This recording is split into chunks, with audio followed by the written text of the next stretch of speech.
میرے بھائیوں بہت بڑا مجمع ہے، اندر بھی باہر بھی، اور آواز جا رہی ہے دور دور تک، گھروں میں بھی۔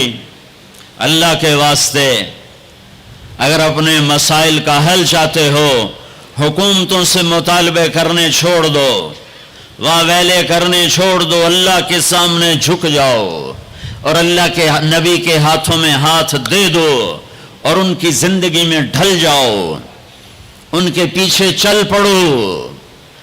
اللہ کا غیبی نظام تمہاری حفاظت کے لیے اترے گا۔ سلمان فارسی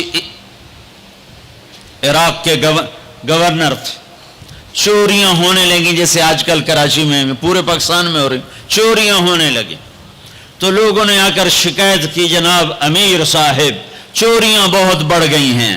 اچھا کاغذ لاؤ، قلم لاؤ، کاغذ قلم، کاغذ قلم۔ اللہ کے بندے سلمان فارسی کی طرف سے جنگل کے درندوں کے نام، رات کو جو آدمی تمہیں مشکوک نظر آئے اسے چیر پھاڑ کے پھینک دو، اور کہا یہ میرا پرچہ لے جاؤ اور شہر کے بڑے دروازے کے اوپر لٹکا دو، اور آج شہر کا دروازہ کھول دو۔ پہلے بند ہوتے تھے کہ چوریاں بڑھ گئیں، اور فرمایا کھول دو، اور کہا لوگوں کو بتا دو جو نکلے گا اپنی زندگی کا خود ذمہ دار ہوگا۔ جب عشاء کی نماز ہوئی اور سونے کا وقت ہوا تو جنگل سے غول کے غول شیر اور چیتوں کا شہر میں داخل ہو گیا۔ تم اللہ اس کے رسول کے غلام بنو، غلام بنو، میرے رب کی قسم اس کی مدد دیکھو گے۔ قادسیہ کی جنگ بہت بڑی جنگ ہونے والی تھی، اس کے لیے سپاہیوں کے لیے غلہ اکٹھا کرنا تھا اور کھانا فراہم کرنا تھا۔ تو ایک علاقہ تھا میسان، وہاں جانور بہت تھے، چرواہے زیادہ تھے۔ تو حضرت سعد بن ابی وقاص نے عمر بن عاصم بن عمر انصاری کو بھیجا کہ وہاں سے جانور لے کر آؤ۔ جب ایرانیوں کو پتہ چلا انہوں نے سارے جانور جنگل میں چھپا دیے۔ جب یہ 500 کا دستہ پہنچا تو ان سے کہنے لگے بھائی ہمیں کچھ جانور چاہیے، مل جائیں گے؟ کہا جی کوئی نہیں تھے، تب موئی ہوئی بکری کوئی نہیں تو کی وے کھڑا آ گئے ہو۔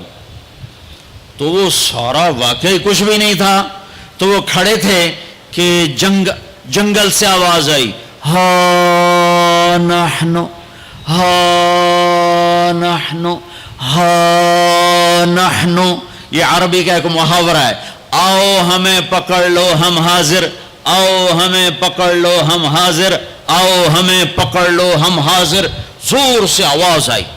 تو جب یہ جنگل میں گئے تو سب گائے، بکریاں، بھیڑ، بیل یوں سر جھکا کے کھڑے ہوئے تھے۔ خبرم رسید امشب کے نگار خواہی آمد، سر من فدا راہ بسوار خواہی آمد، نہ شود نصیب دشمن کے شود ہلاک تیغت، سر دوستاں سلامت کے تو خنجر آزمائی۔ کہ کیوں آؤ آؤ ہم حاضر ہیں، ہم حاضر ہیں۔ میرے نبی کے ساتھ جب ہوا تو ان کے غلاموں کے ساتھ بھی ہوا۔ 10 تاریخ ہے، حج کا دن ہے، اور آپ قربانی کے لیے جانوروں کو بلواتے ہیں۔ 100 اونٹ لائے جاتے ہیں، ان میں سے 63 اونٹ آگے لائے جاتے ہیں جو آپ نے ذبح کرنے ہیں، ان میں سے 5 اونٹ آپ کے سامنے کھڑے کیے جاتے ہیں، ان میں سے 1 اونٹ آپ کے سامنے لایا جاتا ہے، اور آپ برچہ اٹھا کر اس پر یوں مارتے ہیں ذبح کرنے کے لیے۔ جب پچھلے اونٹوں نے دیکھا کہ یہ تو محمد مصطفیٰ صلی اللہ علیہ وسلم کے ہاتھوں ذبح ہو گیا، تو سارے اونٹوں میں جنگ شروع ہو گئی، اور ہر اونٹ رسی توڑا کے پہلے آ کے ذبح ہونا چاہتا تھا۔ نہ شود نصیب دشمن کہ شود ہلاک تیغت، سر دوستاں سلامت کے تو خنجر آزمائی۔ اللہ سے صلح کر لو، اللہ کے حبیب سے صلح کر لو۔ ہماری بغاوت ہے جب سارا بازار جھوٹ بول رہا ہو، جب 100 میں 100 تاجر جھوٹا ہو، کوئی لاکھوں میں ایک سچا ہو، تو اس کا سچ اتنے بڑے طوفان کا منہ کیسے موڑے گا؟ جب 100 میں 100 تاجر ملاوٹ کرتا ہو، جب 100 میں 100 تاجر دھوکہ دیتا ہو، جب 100 میں 100 تاجر ڈنڈی مارتا ہو، تمہارے خلاف جنگ کریں